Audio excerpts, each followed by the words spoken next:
So இந்த வீடியோவில் S-cross பற்றி தான் பார்க்க போகிறோம். ஸோ நல்ல பில்ட் குவாலிட்டி, இந்த மாடல்லே நல்ல இன்ஜின் பில்ட் இது தான். ஸோ பார்க்குறதுக்கு ஸ்விஃப்ட் மாதிரியே இருக்கும். ஆனால் உங்களுக்கு ஸ்பேஸாக இருக்கட்டும், அந்த டிசைனாக இருக்கட்டும், பார்ட்ஸு, ஸோ இதெல்லாமே கண்டிப்பாக சின்ன சின்ன சேஞ்சஸ் இருக்கும். இருக்கிறதுலையே இதில் இருக்கிற அந்த குவாலிட்டி தான் எனக்கு தெரிஞ்சு பெஸ்ட்டுன்னு நினைக்கிறேன், எங்கள் ப்ராண்ட்லேயே நான் பார்த்த வரைக்கும்.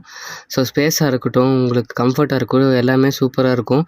ஸோ 5 ஃபுட்லேருந்து 7 ஃபீட்டில் இருக்கிறவங்க எல்லாருக்குமே செட் ஆகும். ரியரில் நீங்கள் அந்த சீட்டை ஃபோல்ட் பண்ணி நீங்கள் தாராளமாக படுக்கலாம், அந்தளவுக்கு பெரிய ஸ்பேஸ் உள்ளது. ஸோ என்னை பொறுத்த வரைக்கும் எக்ஸ்டீரியரில் இது நல்ல பில்ட்டு தான் நான் சொல்லுவேன். ஸோ இன்டீரியரில் பாருங்கள், நான் வந்து 5'2". ஸோ எனக்கே எவ்வளோ ஸ்பேஸ் இருக்குது. கண்டிப்பாக 7 இருக்கிறவங்களுக்கு கண்டிப்பாக நல்ல கம்ஃபர்ட் இருக்கும். பட் இன்னும் கொஞ்சம் அந்த டேஷ்போர்டு ஃபினிஷ் கொடுத்துருந்துருக்கலாம். மற்றபடி எனக்கு பெருசாக எந்த டிஃப்ரென்ஸும் தெரியல.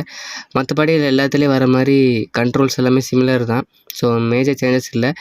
சீட் கம்ஃபர்ட்டு இன்னும் கொஞ்சம் கொடுத்துருக்கலாம். ஏன்னா ப்ரீஸாலேயும் இதே கம்ஃபர்ட் தான் வரும், சீட் கம்ஃபர்ட்டு.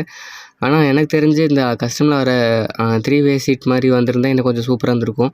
மற்றபடி இந்த பார்ட்ஸோட குவாலிட்டி இன்னும் கொஞ்சம் இன்க்ரீஸ் பண்ணியிருக்கணும். ஏன்னா இதே குவாலிட்டியில் தான் மற்ற எல்லா ப்ராண்ட்லேயும் வர அந்த டேஷ்போர்டு குவாலிட்டி மாதிரி தான் எனக்கும் ஃபீல் ஆச்சு. கொஞ்சம் சேஞ்சஸ் கொடுத்துருக்கலாம்.